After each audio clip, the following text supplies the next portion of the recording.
short preview of the program, and I will ask our social media and design expert, Peter, to share for a moment a preview. Many of you have hopefully received, when you register, you should have received updated programs with all the links. And here we go. So today, of course, I will introduce in a second, so we can immediately go to the second day. So I will introduce all of these people in a second. And the next one. So tomorrow, we're going to have sessions on civilizational approaches. This will be a couple of hours and will be very interesting, and it's hosted by the Sehjatera Institute in Kuala Lumpur. And you will also see Professor Sohail Inayatullah again, who is doing the closing remarks. On September 28th, we are moving on to Parliamentary Solutions. This is hosted by the Parliamentary Institute for Future Thinking in Korea and Seoul, and we are very grateful for them because they're our main sponsor for this year. And on September 29th, we have maybe the biggest program during the week. We have development solutions. We have a lot of also very interesting academic presentations. You see a lot of people joining. And there is also a very interesting session on launching the CLA, latest CLA book, and also a session on exploratory workshop, a real workshop on reproductive justice futures. So check out the program. There is a lot to participate in on Thursday, Taipei time, starting at 9:40. And on Friday, and this is probably the first time we are having actually a prime minister being part of the APFN. We're having the Prime Minister of Tuvalu joining us, 𝗪𝗪𝗪𝗪, and this will be moderated by 𝗪𝗪𝗪𝗪𝗪. And last year, this was one of the most interesting sessions. So if you want to learn anything about Pacific futures, that's the place to be. It starts at 2 p.m. Fiji time, which is approximately, I think, 9 o'clock in the morning in Bangkok, but I will tell you something about timings. And then in the afternoon, we have one session on remedies for sustainable future. We have a window into the future thinking ecosystem of Thailand. And then also co-hosting with us and part of the organizing group, Adam Sharp, with a number of dear colleagues, will host a participatory workshop. And the workshop, maybe next slide, will be on population collapse. And this is only one out of 2 very participatory workshops, so don't miss it. And we have a number of very senior facilitators helping you to participate and to be engaged. And you use a gamified approach. And last but not least, we have a very interesting Saturday. Hopefully then you don't have all the work pressures. And you see it's about community policy and corporate remedies. And again, a very, very interesting program curated by our dear colleague, Professor Shermon Cruz and his colleagues. So the Center for Engaged Foresight has created this amazing program. So please check out the program. And there is a last slide also on the PDF. If you register, you should get via Eventbrite the links. And if you click on it, the last slide will allow you to synchronize your calendars, because on every poster we have the local time, so it makes it a little bit difficult to know when things are happening. Okay, so but now without further ado, and Adam is sharing that right now in the chat, without further ado, I want to introduce you to the co-host of today, because we are the Asia and the Pacific Futures Network, and of course there is often a very Asian bias. Sometimes it's already because of the timing. So if we do something in Southeast Asia in the afternoon, it's very late already in the Pacific. But we have with us the head of strategy, performance, and learning of the Pacific Community-SPC. But our colleague is also a member of the Visionary Board, where we have 12 distinguished colleagues who are giving us advice. And I hand over to Emily Sharp, and maybe you also already want to say something else about our topic. Brilliant. Thank you so much. Pulavanaka, malo, hello, everybody. Good evening. I'm just going to share my screen, if that's okay. I do really like to tell a story with visuals and with words. And it's such a privilege to be joining you this evening from Suva, Fiji, and to stand alongside Jost and bring the voice of the Pacific to Asia Pacific 2022. It's quite incredible. So yes, as Jost said, I'm working with an incredible organization who has the privilege of serving the Pacific region, 22 members. And today I'm humbled, I guess, to speak and bring a welcome from those Pacific Island countries and territories and the panelists that Jost referred to, who will be joining us on Friday. And gosh, healthy remedies for the future. We've really been talking amongst ourselves around what could we bring to a dialogue between Asia and Pacific in relation to healthy remedies.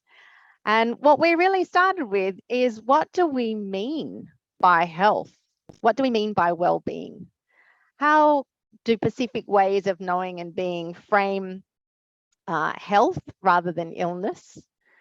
How do we think about well-being holistically, from humans to our environments, to our oceans, to our animals, our spiritual health, and the way that we connect and the relationship with each other?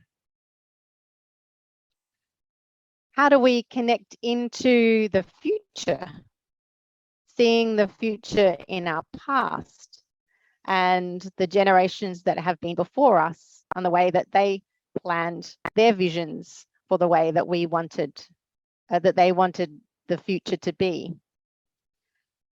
And then we thought about the ocean. The ocean really is what connects us, Asia, and the Pacific, a shared resource, something that we can aspire to work together for shared healthy futures and remedies. And if we think about it, you know, the ocean provides 50% of the air that we breathe. So right now we are connecting.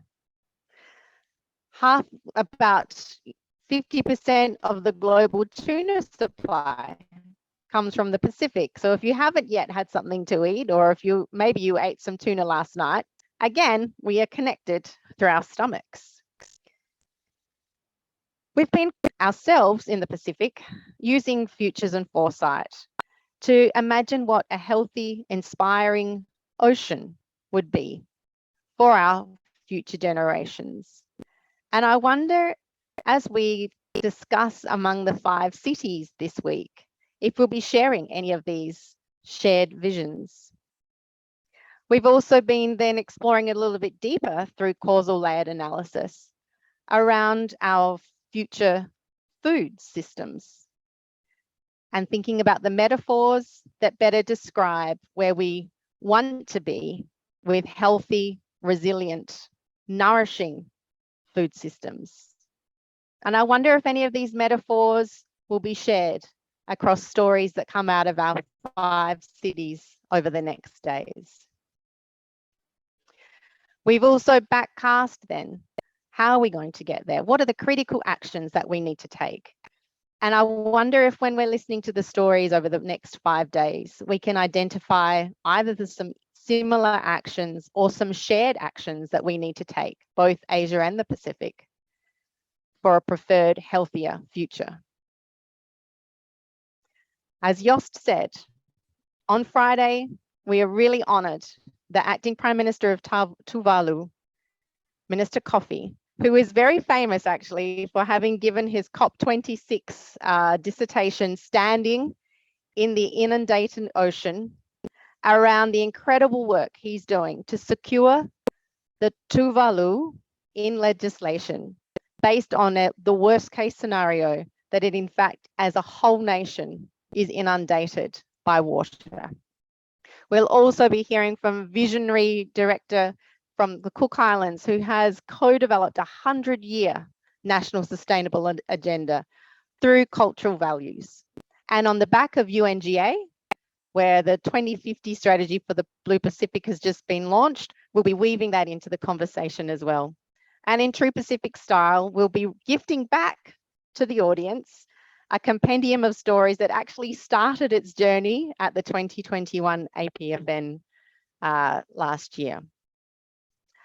But I guess the key is that not only we'll be sharing stories, we'll be listening, we'll be learning, we'll be looking for connections, because we are many peoples, we are many cultures, we are connected by this blue Pacific Ocean, but we are together for a preferred healthy future. So thanks again to our colleagues across all of the Asian cities, in particular the 5 who will host the conversations this week. We're grateful to be able to connect, and we're grateful to be able to co-create healthy futures now and for our generations to come. Thanks, Jost. Thank you very much, Emily. Wonderful words to kick it off. And before I'm going to start now the conversation with our 5 panelists, I would like to ask you for a group picture, because I think it's the only time where we can take it right now, because you all know that now, as we are having face-to-face meetings in most places all over the world now, that many people can have difficulties to attend online seminars. And this is really now a shift again. So often people cannot stay very long or cannot participate long. So let's take a group picture. So if you want to take a group picture by yourself, you can also change the view to gallery. Please, can everybody switch on the webcam? And I also welcome some people here from very, very challenging time zones. I think I saw someone from New York just joining. If I'm not mistaken, that must be about 3 o'clock in the night. Thanks for getting up. So let's take some pictures. I take also some myself. 1, 2, 3. And I see some people are not comfortable to switch on the webcam, but however, 1, 2, 3. Okay, thanks so much.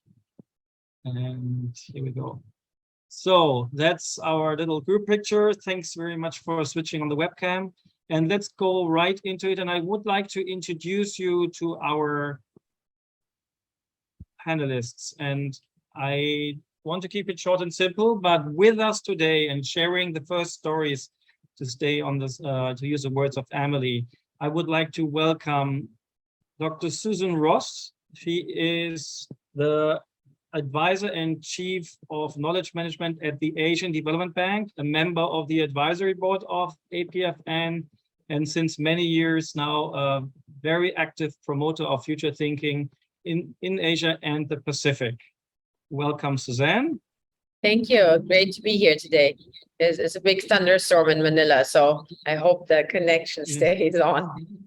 Yes, we are a little bit concerned about the thunderstorm. I think it started last night, right? So hopefully we don't lose our participants from the Philippines, not to mention the speakers. Also with us is Luke Tay. Luke has been an expert for many, many years on food futures. He worked for the Singaporean government, but recently he made the step to become an independent expert. And you can see that he's founded 𝗪𝗪𝘁𝗵 Futurescapes. So, and since a couple of months, I see him speaking all over Asia and the Pacific, talking about food futures and related topics. Thanks for joining, Luke. And then we're gonna have with us Dr. Peter Black. He is the founder of Essential Foresight, based in Australia, but for many, many years, he has been an expert with the Food and Agriculture Organization of the United Nations, based in Bangkok at the regional office. And he has worked on a lot of different future perspectives, especially from the link between health and environment, health and animals. And we will hear more from him in a minute. Then very, very much appreciating for your time, Dr. Stephen Tucker from Tucker Medical Singapore. I got to know him as a senior expert on e-health, on digital health, and we are looking forward to your insights on the future in this area and beyond. And then last but not least, one of the founders of the network, Professor Sohail Inayatullah. He is the inaugurating UNESCO Chair for Future Studies. He's a founder of 𝗪𝗶𝘁𝗵, together with his colleague Ivana and Adam Sharp, who's also here in the room. They have also founded the 𝗪𝗶𝘁𝗵 School, and a lot of people have already participated in his online courses. So thank you very much for joining, Professor Sohail. And the closing remarks will be given by Professor Shermon Cruz from the Center for Engaged Foresight in the Philippines. He is also the chair of the Association of Professional Futurists, and you will hear at the end of the event. So this is who's with us, and maybe let us go right into it. And I would like to hear from our speakers, and hopefully we can spotlight them all. And maybe I would like to start with maybe with Peter. So Peter, I want to ask you all now the same question. The question is, what are the trends and drivers, keep it to 4 or 5 minutes, that you think we as futurists or people interested in future thinking and strategic foresight should be aware of? And maybe you can take a perspective from your area of expertise or main expertise or passion. So hopefully we hear 5 different perspectives, each of you up to 5 minutes. And then we do a second round, and we're going to talk about the remedies. So how actually we can create a healthier Asia Pacific 2050. What does it take? And you might want to share 1 or 2 initiatives that you think that have impact. Okay? And I want to invite everybody else, please make heavy use of the chat box. And if time permits, we're gonna maybe address some questions or highlight some comments from all of you. So let's start. Peter, the floor is yours. Thanks, Jost. What a pleasure it is to be here. Just firstly, like to thank Emily for a fantastic opening, which I think sets the scene really well, at least from my perspective. Jost has already mentioned that COVID-19 has acted as a bit of a catalyst for some of the thinking that I'm going to talk about. In the broader sense, I'd just like to remind us again, which Emily has already done, is that health is really about complete physical, mental, social, and spiritual well-being. It is not simply the absence of disease. And I think that although that's widely recognized, COVID has reminded many people of the true value of those elements of health. So it's not just the absence of disease, it is those other elements around social, spiritual, mental, and physical well-being. The issue or trend that I'd like to highlight is that because of the emergence of COVID-19, there has been an increased interest in what has driven the emergence of the disease and addressing those more fundamental issues. So from the area I've been working in, which is commonly called One Health, but it crosses over very closely with ecosystem health and planetary health. They all have their own slight biases about how they see this connection between human health, animal health, and the environment, or actually the ecosystem. And this trend has led to an increased activity at the international level between international organizations. So we now have the World Health Organization, the World Organization for Animal Health, the Food and Agriculture Organization, and now, for the first time, it used to be called the tripartite, but now it's been moved to the tripartite plus one, a quadripartite, which now includes the United Nations Environmental Programme. This really recognises that without understanding the role of the environment, we won't be able to address the sorts of issues that lead to pandemics. So this is a move in thinking. So on the S-curve, there's been One Health happening for some time, but as it's progressed, we've now clearly picked up the environment has to be much more heavily involved in that thinking. And in fact, there has been a One Health high-level expert panel at the international level, which has redefined the definition of One Health, which very clearly describes in the environment, at least the ecosystem, in the role of disease. But I've already said that it's not just the absence of disease. And when we look at the other elements around well-being, the environment also plays a very important role. So this trend about more emphasis on the environment has happened at what I've talked at so far has been very high levels, like international organisations, but it's also happening at country levels. And many countries now have implemented systems which formally set up sort of One Health networks within government so that you have agencies from health departments, animal health departments, and the environment formally working together. This is progressing at quite different paces in different countries. I think, though, even the reference that Emily made about the oceans and how they tie together is the same sort of image, at least in the way I'm seeing it. So the drivers in terms of what was the role of the environment in terms of this catalyst I'm talking about with COVID, the sorts of things that we're talking about from the environmental perspective include climate change, and that's a big one. But it's also land use change, changes in biodiversity, and food production systems, which I'm sure Luke will touch on. But food production systems have a direct impact on land use. And these are affecting why we are seeing the emerging diseases such as COVID. So each of those is getting more attention about what should happen in the future. So there are questions about what should happen with land use. There are questions about what food production systems we want. And they actually also have direct impacts on climate change. So the sorts of drivers I'm talking about for emerging infectious disease also are related to climate change. Now, I must say that this thinking is not new. There was the Millennium Ecosystem Assessment Report from 2005, which pointed out the value of ecosystem services and detailed that quite neatly.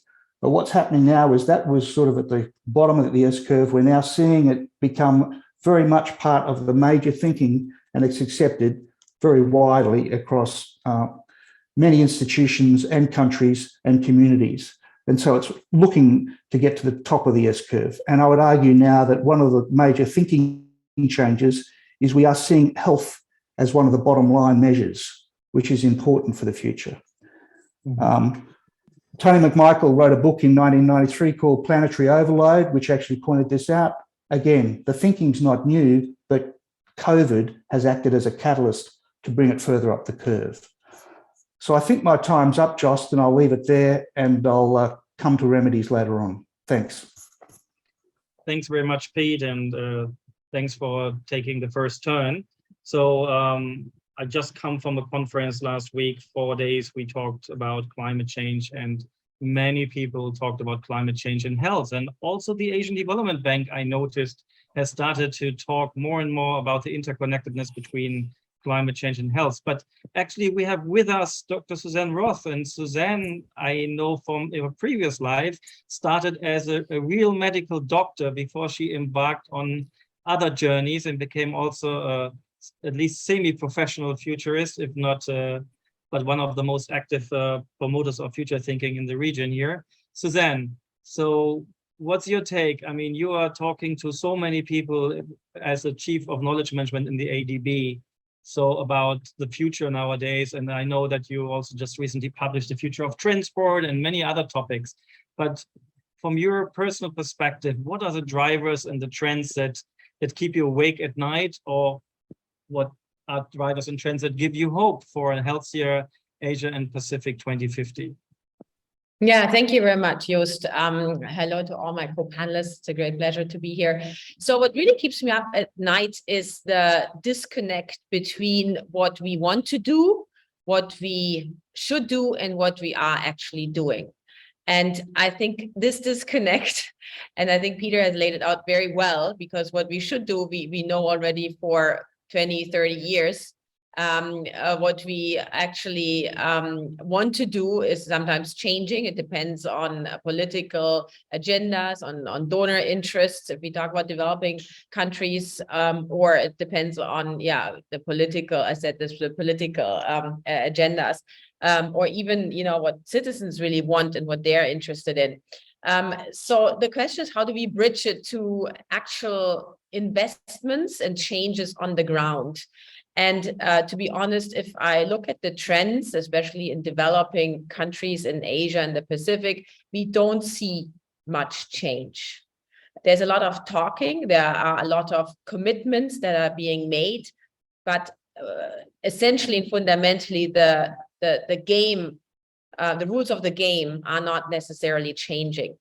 So that's why I think futures thinking foresight is so important, because and that's what maybe one of the trends I see, it enables people to actually feel empowered and live their agency, or take their agency and make these changes.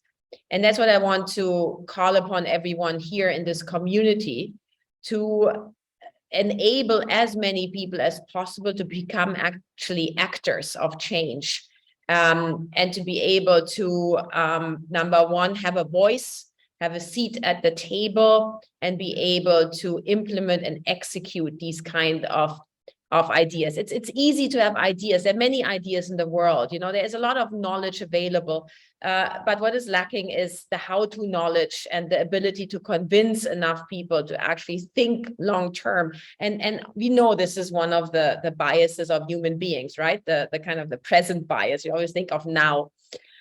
So the trend I see is more need for futurists. I don't know if they all want us, but definitely there's a need for us. We need to make futures thinking attractive and fun. We need to give people hope through futures thinking and enable them to act on what people say and hold them accountable. In terms of big trends, what I see is obviously increased inequality. But I see also an increased opportunity to educate citizens to ask for their rights and demand for their rights. And this is true for health, for the way people live, and of course, for the kind of jobs they have. One of the biggest threats I currently see is the increasing level of poverty and threats to well-being. In developing Asia, actually also in other countries, in developed countries. I've been in the US a couple of weeks back. It was quite shocking.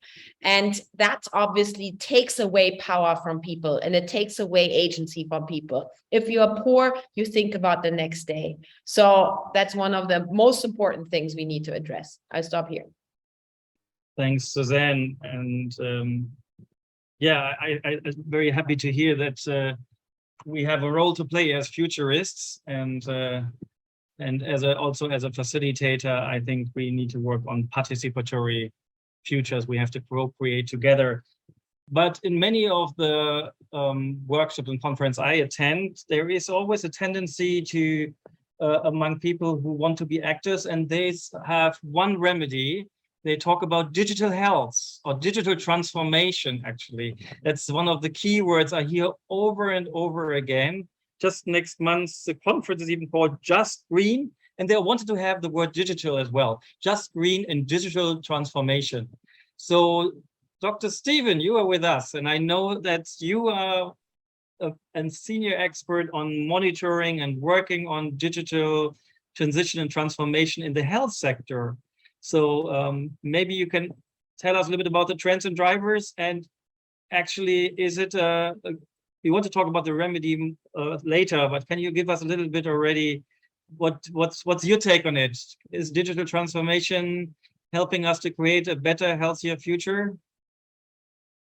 Thanks for asking and having me participate. let me take a step back before digital health transformation and sort of think about what is the problem we face and some perspectives on it, and why, as a practicing physician, I'm a cancer doctor, a medical oncologist, and a internist, primary care doctor, and I'm obsessed with preventing disease. I had an epiphany that brought me to foresight and futurism maybe about 10, 12 years ago at an the largest oncology meeting in the world, where if we could just move a little bit of the money from marketing and cancer drugs to prevention, we could make some impact. And I realized if I was going to be a good cancer doctor, I wasn't going to just treat disease, but I needed to help prevent it. And I believe in exponential thinking, whether it's Moore or 𝗪𝗁 or any of the other laws that we think about that have expanded, that implicate futurism and forward thinking. It's really that exponentially, we cannot afford the diabetes and obesity pandemic that is driving NCDs. Peter gives the WHO definition of health.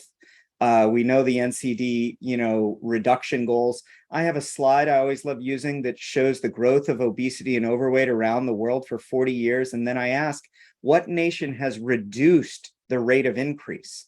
And the answer is none.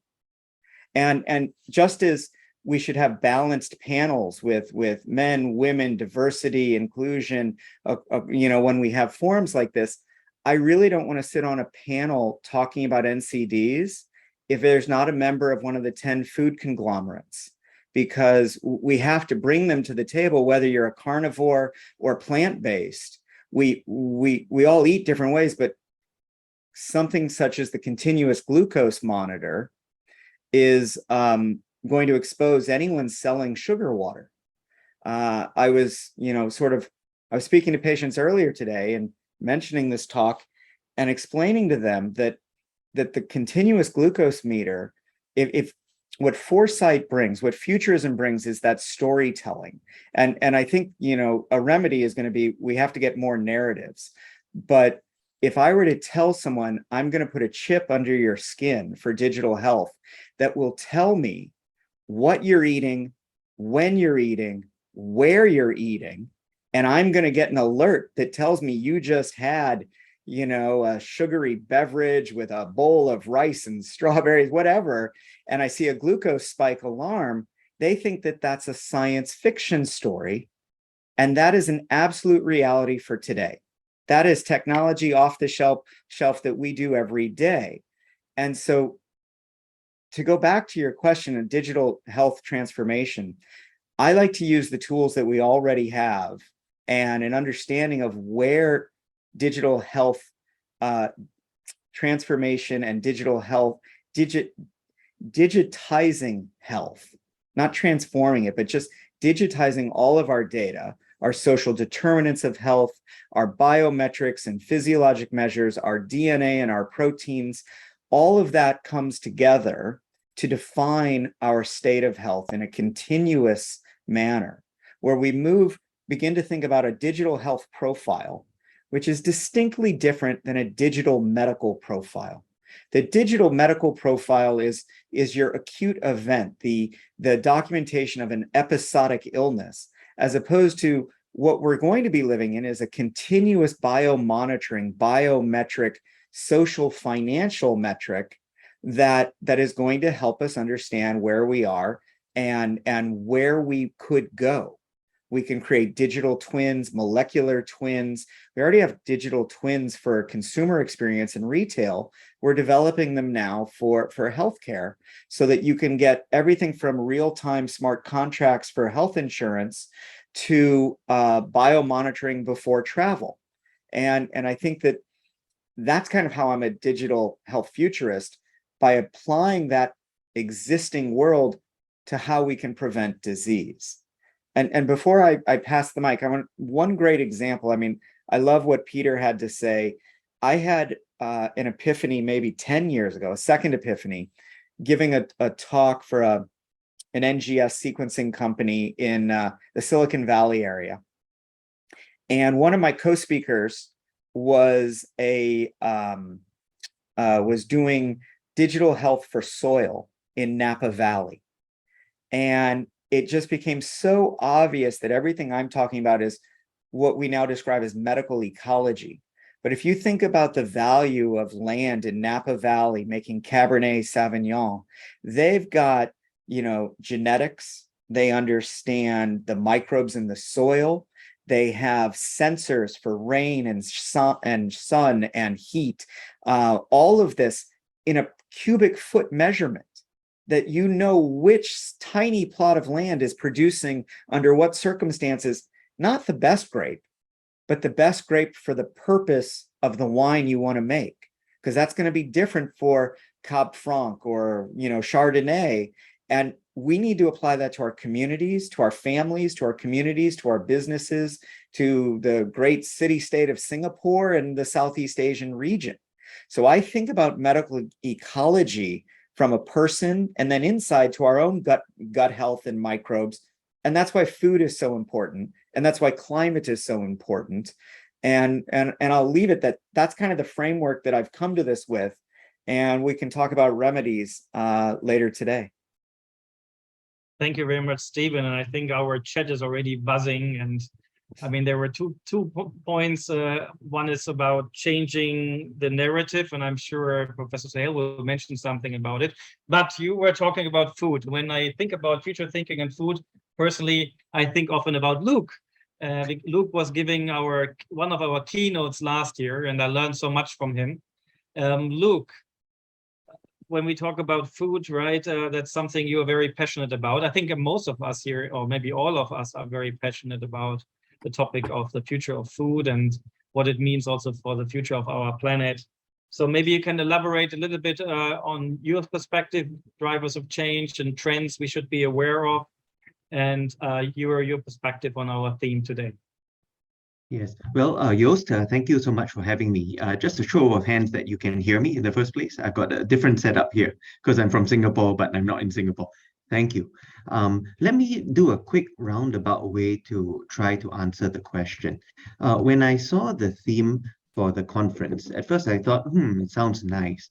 But then, no offense to those who decided on the theme, it sounded a bit limiting and maybe spoke to the dilemmas that we face today.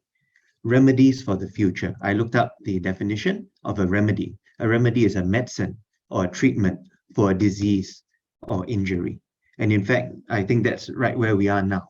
But that also speaks to maybe the paucity of hope and a sense of, progress, if we can even imagine that moving forward. It's a rigmarole dilemma that we're in. And so, what are the ways out of it, really? I would suggest a few, including many that are maybe down the garden path and false leads. I think the first one really is a liberal end of history after just a few speed bumps that we are experiencing now. If you would believe that narrative, I think Francis Fukuyama has been a bit maligned. He didn't quite say what people say he said. So yeah, can we reach back in that trajectory and work for some sort of great resolution that will satisfy all the key stakeholders, states, but also other key players? Maybe the perfect image for this would be sorting something out that aligns with the Paris Agreement and all the correlates in other domains that affect the world. Secondly, could we harden ourselves at a more contained level, maybe at the level of a polity, a city-state, like you mentioned, Singapore, or a large country, Fortress America, or China with its dual circulation, with more emphasis on the garrison state of the inner circulation. No judgment, but it's rational in a certain way. And so that's one thing I've been looking at a lot recently in terms of food systems.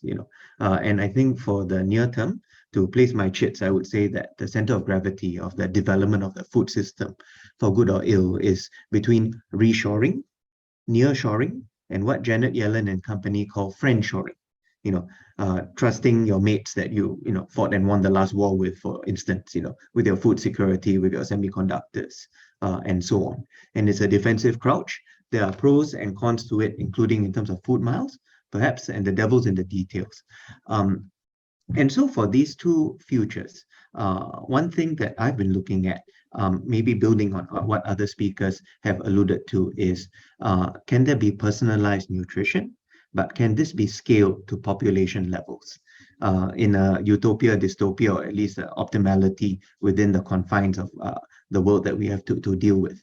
Because think about personalized nutrition, and as a non-scientific futurist, I can say whatever I want, but responsibly, hopefully, but I think PN has so much power in terms not just of preventive healthcare, but mental health, cognition, vocational performance, mood, maybe making you happy so you vote the right way, and so on and so forth, But take that for an individual, and if it's only the 2% or the 10% who enjoy that, that's bad, right? But can you scale it up to population level?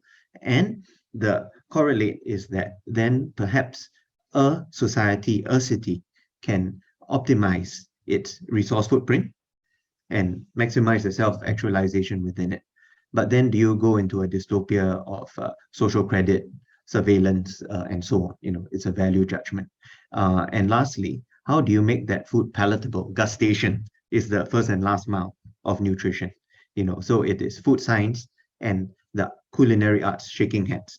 And then lastly, very quickly, I think I'm out of time, some of the other failure modes or off-ramps for the world that also involve a food flank, certainly. One of them would be, I think, escape velocity, but for whom? Hence the interest in the Space Force, space travel, or just wealthy boat holes for wealthy people in caves in New Zealand and so on. That's one. Second one would be revolution of some sort, a la Extinction Rebellion that manifested even before COVID. But be careful what you wish for. Think of the French Revolution.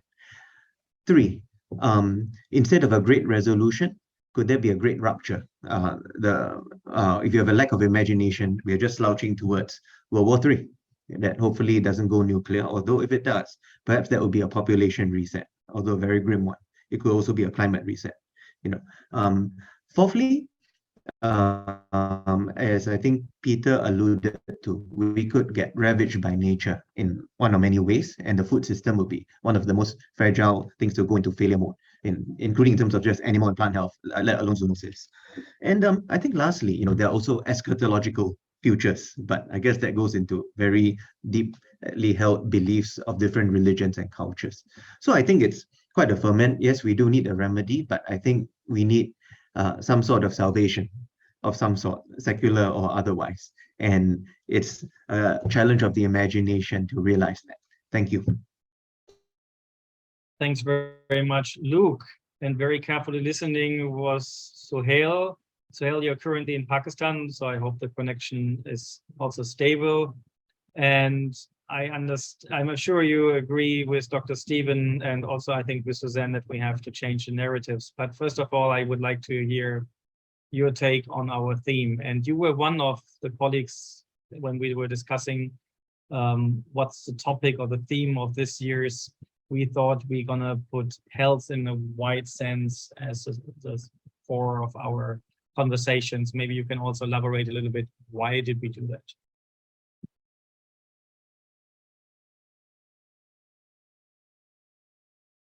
So You are on mute. Thanks so Sorry. much. So I think what I'm getting from this discussion is the tension between agency and structure. It's a real tension today and as we go forward in the future. The way Pete talked about absence of civilians versus physical, mental, spiritual, social, environmental health. As a personal example, if I start to situate myself, I go play basketball about 4 to 5 times a week, between 4 and 6. And I get there, I'm 64. Everyone there is between 20 and 25. Mostly men, but quite a few females as well. And so they all go into shock. Is what's a 64-year-old, 5-year-old person playing with us? And how do you manage to play 2 hours?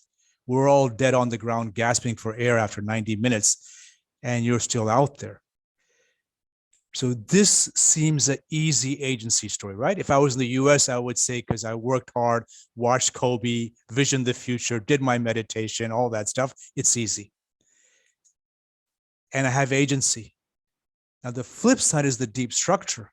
I have agency. Someone who's poor can't afford to go to play basketball at 4 p.m. They're making bricks. The house next to us, there's 2 donkeys and 7 laborers who I think work 20 hours a day. It's polluted. Not everyone can afford to go in a car. They have to walk there, and it's really polluted. It's also gender-based. Luckily, we have at least 25% females playing, but in other places, females aren't allowed to pay. So there's one agency, and I feel privileged that I can do that, but there's a deep structure. And the deep structure is now playing out throughout the Asia-Pacific region. Driver one is, of course, climate change. Suzann's colleagues keep on saying the battle between the life and death battle of climate change will be won and lost in Asia. This is the center of it. We all know that. So that's issue one. The second issue is really gender. We're going to the pendulum swing, and maybe it's going to swing back toward gender equity, but we know that's a pivotal factor in who gets healthcare, who gets to have a remedy, and who doesn't. Now, the third factor, I think Lucas hinted at this, is of course geopolitics. Will Asia do better if the nuclear strike we're all expecting Kiev in the next month happens, or will the winds bring the nuclear fallout here? So this starts to think, well, the geopolitics of Asia is far to be resolved. As futurists, we in our book, Asia 2038, we kept on imagining an Asian confederation. I mean, none of the problems we're facing today can be solved in the nation state system. Nation states is a colonized category from Europe. We don't need it here. So what are better categories? Clearly, President Xi's model of a China that dominates is not the one we want to go for. So what would a confederation look like? A Gaia of cultures, of civilizations. So that becomes a big trend and the big tension. So we're seeing, yes, respond to climate change, do nothing. Yes, respond to gender equity, do nothing. Yes, respond to a model of anticipatory governance outside the nation state, or do nothing. And I think that's what Susann was trying to say. And Emily's saying, well, we have to do something. We have to bring people in. And that becomes part of the real tension we're all facing. And of course, some of the solutions are digitalization.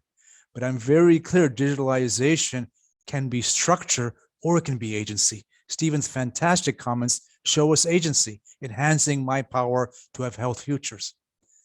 At the same time, we had a WHO forum, and my colleague there, she is an MIT professor, African-American professor, and she said, yes, all the algorithms are written, so my experience as a Black female is canceled.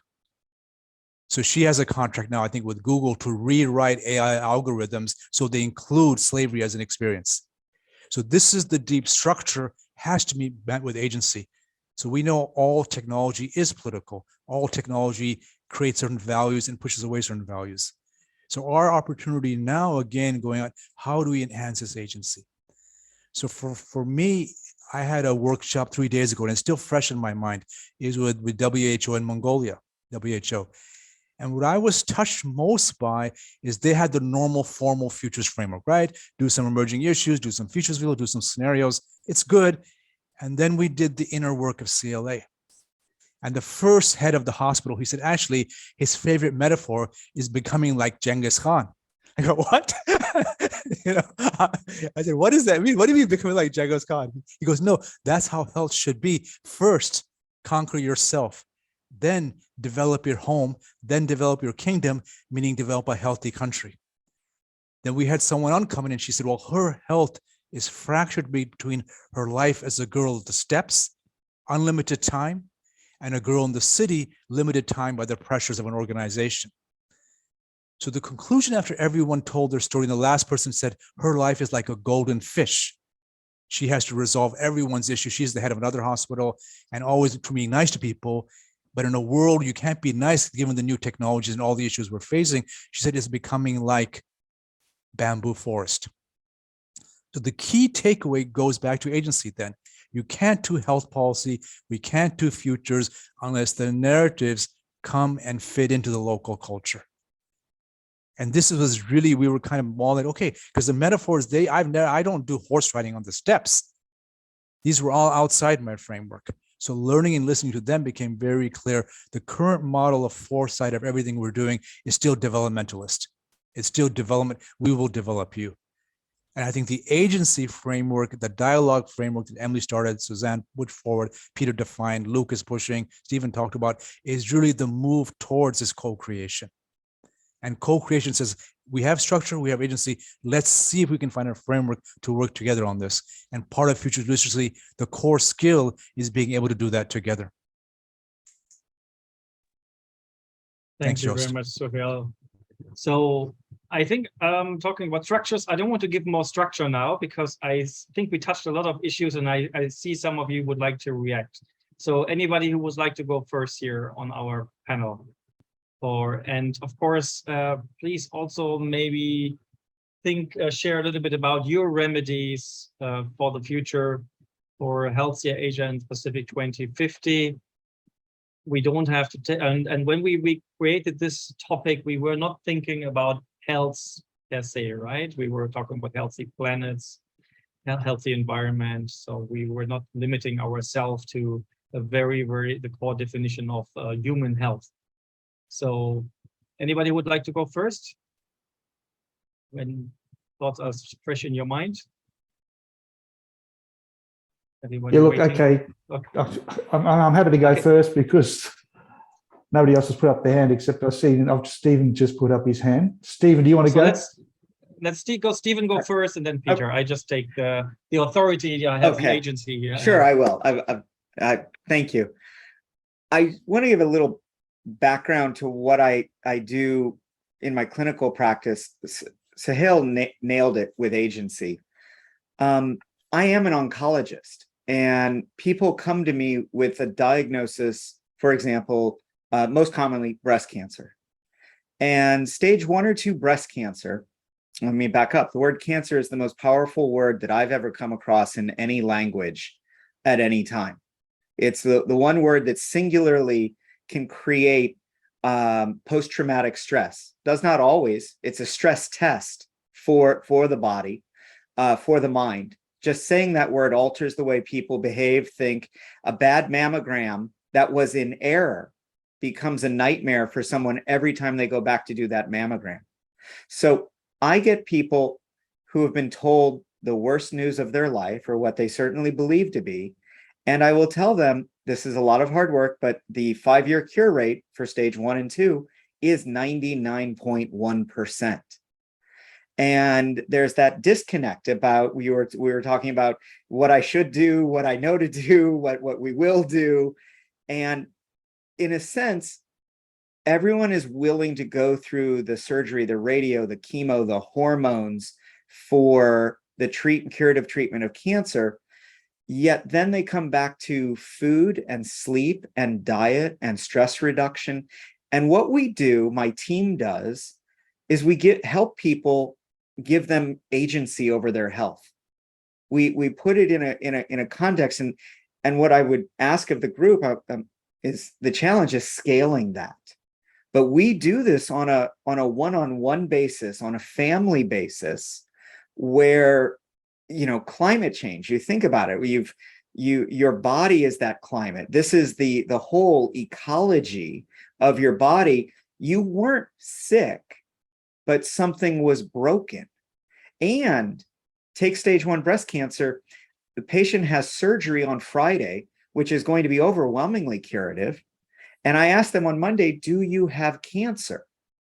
And they kind of look at me starstruck like, well, oh my gosh, you're right. I did have cancer. Now I'm worried about getting cancer again or having cancer come back. So I think the idea of agency and teaching people to think about, not about the silver bullet of medicine, but about the importance of sleep, the importance of activity, the importance of choosing the right food for your body, whether it's conventional the way we grew up, whether it's personalized nutrition the way we want it to be, and the social bonds that are needed to keep us healthy. And we want to scale that. That's what I want, what I advise government and industries and private banks and family offices to create resilience in your system through your health. The digital, the DNA, the genomics, the AI, the wearables and biometrics are all pre-existing tools that are accelerating, that are going to, as an optimist, make what I've just described easier to achieve and scalable. but it really comes back to the stories and the people and the agency. And COVID is absolutely an accelerating event for automation and science, but really for empathy and mental health. And for us to realize that we really need to connect as humans, that there's this basic need for connection that really drives so much of our condition, so much of our physical and mental health. I'll stop there, let Peter talk, but I was kind of really triggered favorably by agency and realizing that's the empowerment we try to give people to move past a chronic illness. Peter, over to you. Yeah, look, picking up on Sohail's issue around agency and structure, one of the fundamental remedies which I see sort of addresses a number of these is actually, it's not a new one, but it feeds into it, is the education of girls and women and the opportunities that brings for them, but also the changes it brings across a number of the issues that Sohail's talked about. So once we know that there's a call for more opportunity for education of girls and women, we know that it will decrease poverty. It will also have effects on the opportunities around making nutritional choices. It will have effects on population. And in the long run, we could hope that there'll in fact be more female leaders. And I would argue that feeds into the geopolitics that Sohail talked about. So it's not an easy one to say it's immediate agency, but I think it does give more possibilities, and it's the right thing to do in any case.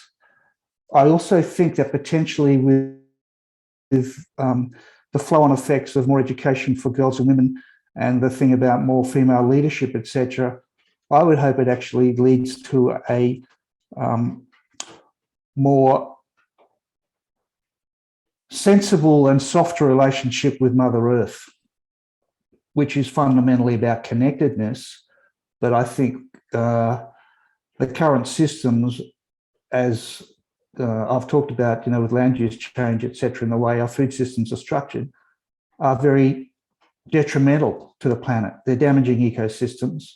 And I don't want to lay that at the feet of paternalistic societies necessarily, but there's a strong link about the way the narratives have been created, and they need to be changed. The other one that's just, it's not really about agency directly, but it was when I was thinking about remedies, I think there's about changing narratives. We could also be changing more explicitly what we value and what we measure. And one of the things which I picked up on recently was this thing from Biden's administration about starting to remeasure the economic value of ecosystem damage. And they're looking at having that formally set into their measurement process over time, so that, this decreased emphasis on GDP and a much stronger emphasis on what the whole value is in terms of what we're doing. Now, I'm seeing that at the bottom of the curve. I don't see that as a very common activity yet, but I do think it will be feed strongly into seeing the world differently, changing the narrative about why we do things. So what we measure does count. And if you start to measure in some way what this ecological damage is, and one of the outcomes which is definitely going to be measured is the likelihood of pandemics, but also just general health in its broadest sense, the well-being that I talked about before. I would argue well-being, you need to be able to have very healthy forests, environment, etc. That's part of our whole connectedness to the planet. And finally, I think this has been touched on already, but a remedy for me about having this connectedness with the planet is appreciating and embracing again Indigenous ways of knowing and being. I think in Australia, we're starting to really see that we've undervalued totally the fact that we don't understand the way that Indigenous people care for country. And when I say care for country, it's the way they respect the planet generally. And if we could change the narrative to get that, we'd have a much closer, more meaningful and a healthier outcome for Asia and the Pacific. And in the chat box, somebody mentioned, if One Health and planetary health remain focused on human benefit, we're going to miss the point. And I agree with that totally. We should be thinking about an ecosystem-centric approach, not about human-centric. So I'll leave it at that. Thanks. Thanks, Pete. And I go over to Susann and then Luke. Yeah, thank you very much. Thank you, Peter, for this intervention, especially on the importance to end the patriarchy. We held an event on that last year, actually, at ADB, which is very interesting. In terms of remedies, being part of a movement which tries to end a patriarchal approach to systems, to organizations, to solutions, to language, and so on, I believe one of the most important remedies is to change how we make decisions, or to review how we make decisions. And this requires structural change in governments, in organizations, in communities.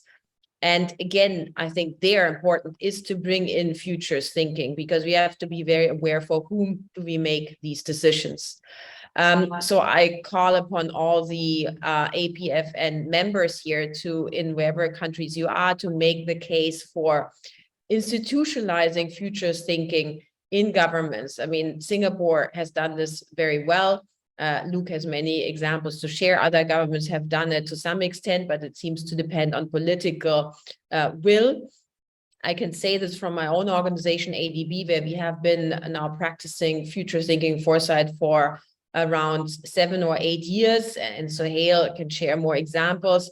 As long as it's not institutionalized, as long as there is not a shadow board, as long as there are not futurists involved in decision-making and having the legitimacy to call on senior leaders about the decisions they've made, nothing will change. And what we need to change at the global level is, and make it very clear, we need to invest in the future and stop investing in the past. And that's what we are doing still right now. Thanks very much, Susann. And I think also Emily was asking rhetorically what we as futurists have to do. So this was one first answer. Luke, over to you. Yes, I think so. Quickly to build on those points, I think one thing I've been looking into is the concept of food citizenship, moving beyond just being a consumer. Well, of course, writ large, it can be, one of the trajectories out of the dilemma that I mentioned. How do you activate people? Maybe first you've got to, strip away some imperial structures or gender and so on, but then how do people stand up, and then it's a question of elites versus the public, and, not to be very dogmatic about it. I think, one can lead the other. Ideally, in a liberal society, it will be kind of a circular movement forward. So food citizenship, how do we really have this secular change in values that I think some people are looking for signs and signals of, to make, better health choices, more circular economy choices. And I think that if you look at the futures of how different civil actors can respond, again, you could have riot, revolution, opposition, subversion. They could just ignore elite projects. In a way, it's a coping strategy and might move the world forward somewhat if there are parallel projects. Let's say, for instance, in the future where there's a lot of skepticism about CRISPR, gene editing, some types of new foods, plant burgers, cell meat, and so on, But then you have agroforestry and so on, So I don't think it's one or the other, but maybe parallel projects, many tribes, as long as they're moving in broadly the right direction. I think lastly here is where are we going towards, So I'm quite captured by the two poles as I see it, although it's more like a triangle in between the doctrine of degrowth on the one hand, saying we've just got to scrape away and kick away a lot of the pillars that we've built up in this awful house.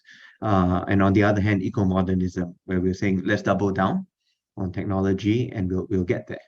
And we can, be better for human welfare and for planet. So to me, that's one answer, two uncertainties moving forward. What's the paradigm? And also between elites and regular citizens. Thanks very much, Luke. And I think it's time to ask Professor Sohail one more time for his comments, and then we're gonna have about 10 minutes left to address maybe some of the questions, and maybe Adam can be ready to maybe raise one or two. Sohail. Thanks, Jost. There's a colleague I was student with in the 80s, and he does this, Otto Scharmer. So we had a session together on health futures. And at the end of it, we kind of came up with a shared CLA type. So today's system is GDP, right? And most discussions are how do we broaden that as a metric? So it's prosperity, partnership, people, planet, purpose. And most idealistic people say, yeah, that's perfect. I want more prosperity. I want a greener planet. I want purpose in my life. I want people, and I want to make sure it's done together. And you think, well, what does that mean systemically? What do we have to change? Well, currently, it's basically a corporate hierarchical patriarchy, et cetera. So then you start this inch towards a sharing economy, towards cooperatives, towards generally moving forward other ways to do these things, the alpha to beta structure. In terms of worldview, it's a very much shift again, developmentalism to how do we create, co-creation. Now, when I start to think of stories, again, the Mongolia example, the one that came up over and over by these clinicians was, right now, it doesn't matter what we're doing, we're still putting garbage in our stomach. And they meant garbage metaphorically as well, right? Not just what we're eating, but what we're thinking, nature, environment, geopolitics, the sense of garbage everywhere. And then the shift was healthy citizens, healthy nation, in our case, healthy region, in all these broad ways. And so Suzanne's model, I agree, let's get as many people idealistic in positions of influence and power and start to move at least the line over. Now, some people may want revolution, but it's trying to shift this. Now, the shifting, we know from science and all the research, you need 25%, right? You don't need 100. Resistors have an important role in holding on to the past. They tell us what we're doing wrong. They help the strategy. Now, the challenge is when Otto and I, Klaus and Otto and I finished our discussion, there was a young panelist in the end, and she goes, this is great, but I'm depressed. I go, why are you depressed? She goes, well, look at the world as a 25-year-old. There's going to be nothing. And so this became part of, to me, the narrative discussion. So option one is you have a long intellectual debate about the good and bad, and that leads nowhere. And so then, as you know, my bias, I said, okay, we're not going to debate with her about are things good or bad, because dystopia is everywhere now. I just simply asked her, what's your metaphor of your reality? And she said, oh, I'm handcuffed to a pole. There's a bus coming and I'm not allowed in. That's her lived experience. And I think it was very powerful. I said, okay, so what's better for you? She goes, what do you mean? Well, what's the story that gets you out of your current depression as you listen to the disruptions, the emerging issues, the tech? And someone said, do you want to be a bus driver? She goes, no, I don't want to be a bus driver. That's no way I want to be a bus driver. That's not what I want to do. Become one more shadow king, right? Change the male to the female, but still the same type of bus. So she shifted it to the peer-to-peer navigation system. And I thought that was quite powerful, where now she's designing, she's navigating, she's helping us make this transition. And that's kind of how I see remedies of the next 20, 30 years. It's helping move the narrative, thinking of some systemic shifts we can make.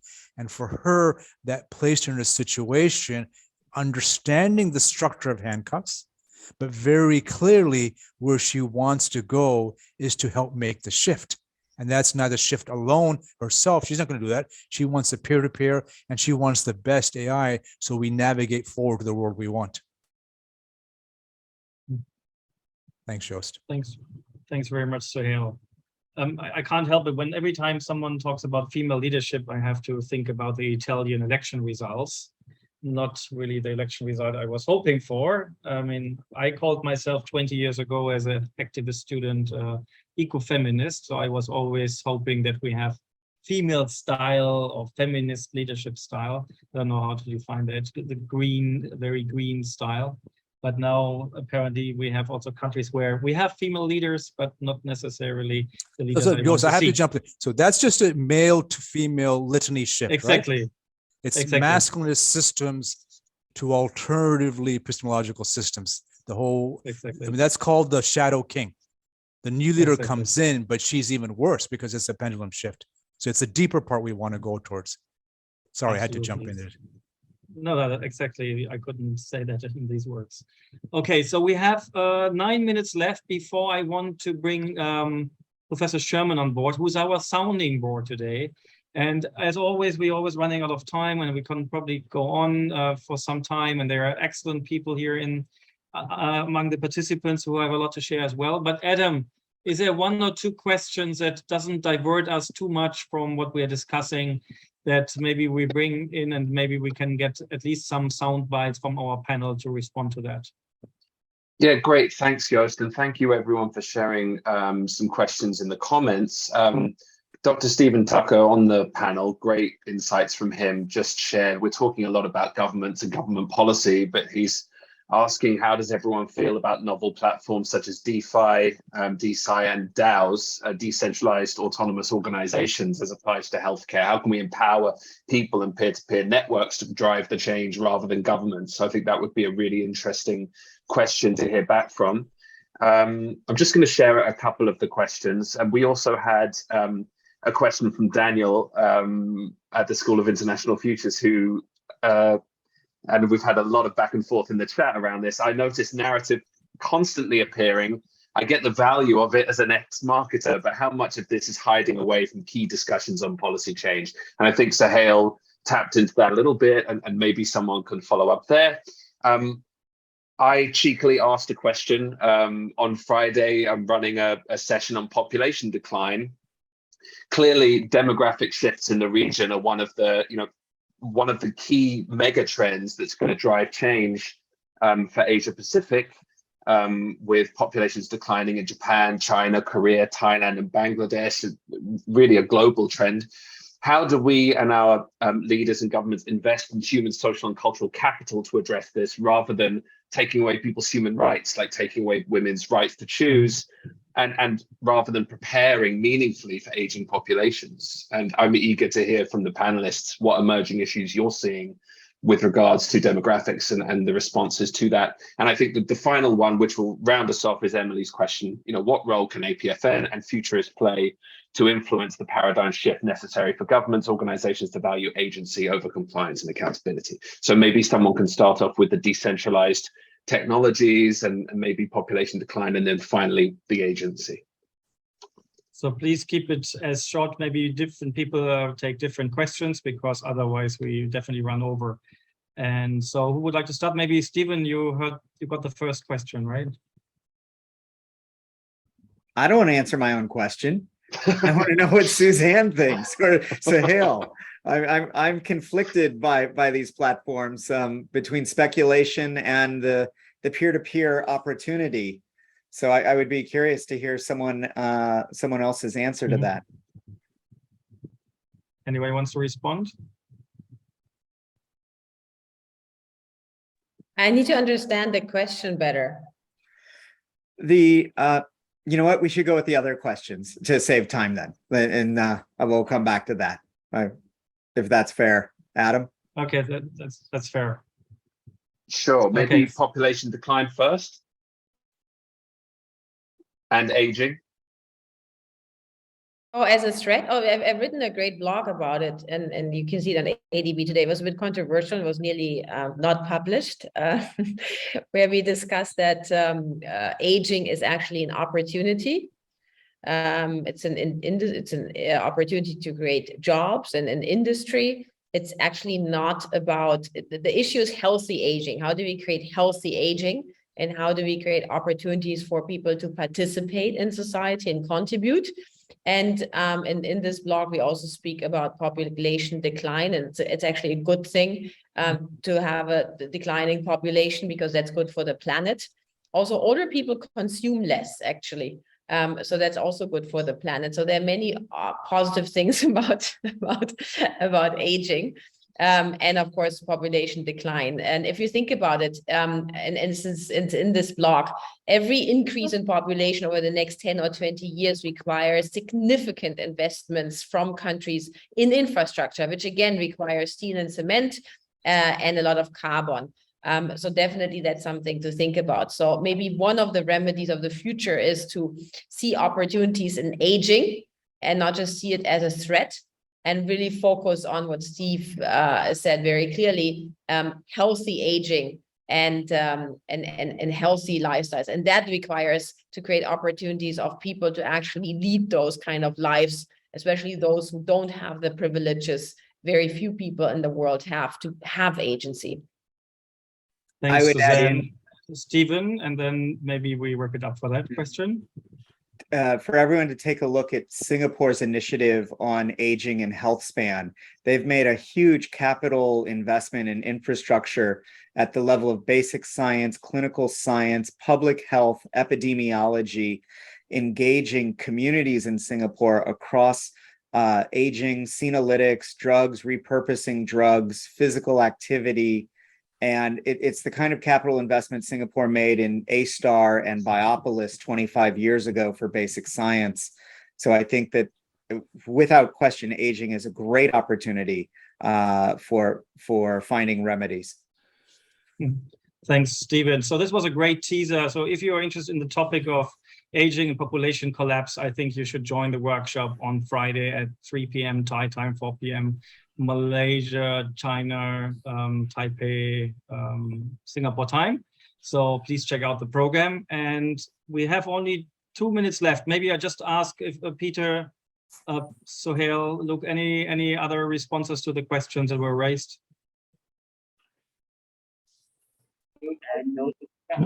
No, I think I'm going to read Susann's blog. I can do more simple by myself. So someone is.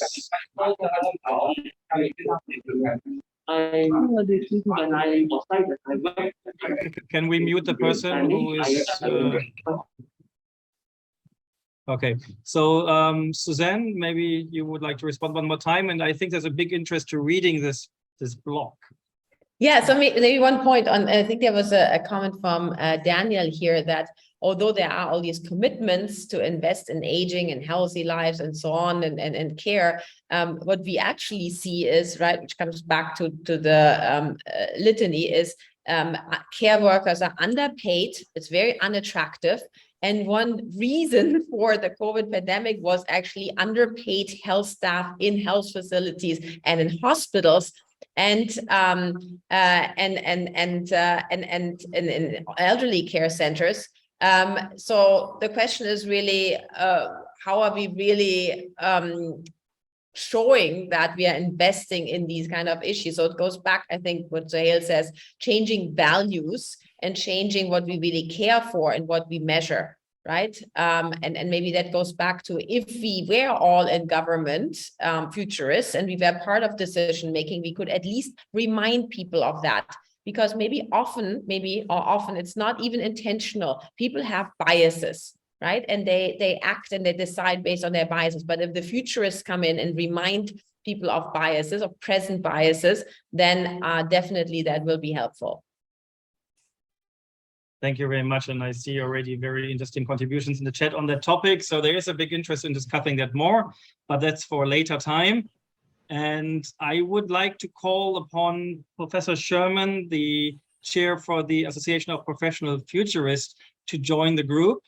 And Shermon was asked to listen very carefully to what we are discussing. So that makes my life easier, so that I can listen, but I don't have to take much time to take notes. And Shermon, you are our sounding board. So what is your key takeaway from the conversation? Yes, it was a very brilliant conversation. There were a lot of insights, information, thoughts, cases, perspectives that were shared. And more often than not, when I try to make some sort of, synthesize all of these things and try to pick up some of the insights that I can take away with me, would be this. I always go back to the etymology of the word when things gets confusing, right? And apparently for the word remedy, the re in the word remedy means seeing something new and seeing again. Now, in that context, can remedies be anticipatory?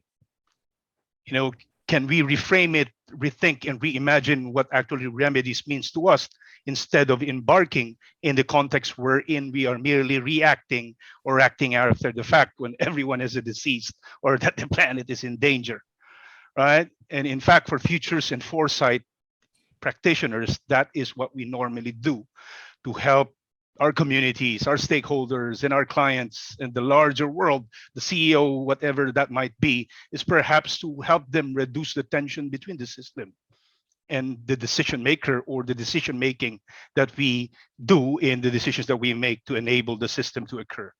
But then these are not easy things. You know, together we work with people, we work with organization to always ask the question about how. How are we going to do this together? Of course, the scales are different. It could be organizational, community, personal, planetary. But then in this conference, I think this is why we are here today. You know, to try to figure out what's emerging, and perhaps embarking from what has been mentioned, you know, in the opening remark, is that perhaps try to figure out how we can act together like a fleet of vessels, where we get to safely and joyfully arrive to our preferred futures of health in Asia. And one last point that I would like to share as well, in the context of remedy, etymologically, it means really about restoring health. It's also about, when you try to put in foresight in the context of health, it is integrating in the context, the conversation that we have about system and agency, it's all about restoring hope.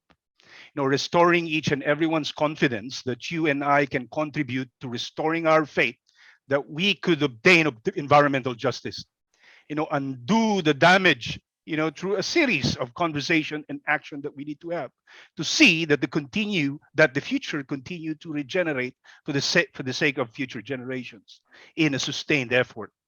I think transitioning to an opposite state that we are now in is challenging. Can we turn it back? I think yes. And gain the upper hand? I think yes. Remedies for some, you know, I've met some people, you know, who had cancer in the past, but then they were able to recover. For them, it means about, you know, remedy is all about recovery and recovering, and it is a process and as an outcome. But as Sohail has mentioned about agency, and I think for them, what I learned is that it's also about comforting, consoling, accommodating, and encouraging one to take a positive course.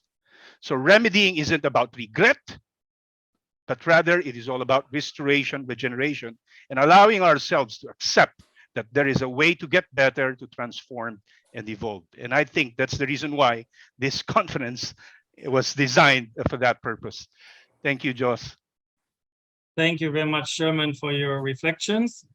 We have to come to an official end. We're gonna keep the room open another 10 minutes or so, because we haven't seen each other. We cannot come in physically together, but I wanted to thank all our speakers today: Emily Sharp, Susann Roth, Pete Black, Dr. Stephen Tucker, Dr. Sohail Inayatullah, Luke Tay, and also Professor Sherman. Thank you so much for sharing your thoughts. As always, it just feels like the beginning of a very important conversation, and we never come to a conclusion. And things, if we would have been in one of our beautiful cities or places in Asia or the Pacific, maybe we could have do it more workshop style and really go much deeper. But I hope this was a good start for our APFN 2022, the 8th edition. We have so much more prepared. Tomorrow, Malaysia, Civilizational Futures. You got some teasers of different days, like the Pacific on Friday morning, as well as Friday afternoon, the one on population collapse. So please join us, spread the word. I mean, there's a lot of materials, a lot of people put it on their LinkedIn and Facebook. Whenever you see a session, please share it. If you're a speaker and you're in this workshop, in this session, I always promote Shameless Self-Promotion. I think is a book I had once in my shelf, Shameless Self-Promotion. We made a speaker thing for you. Use it. It's okay if you promote yourself that you're speaking somewhere. So please do that.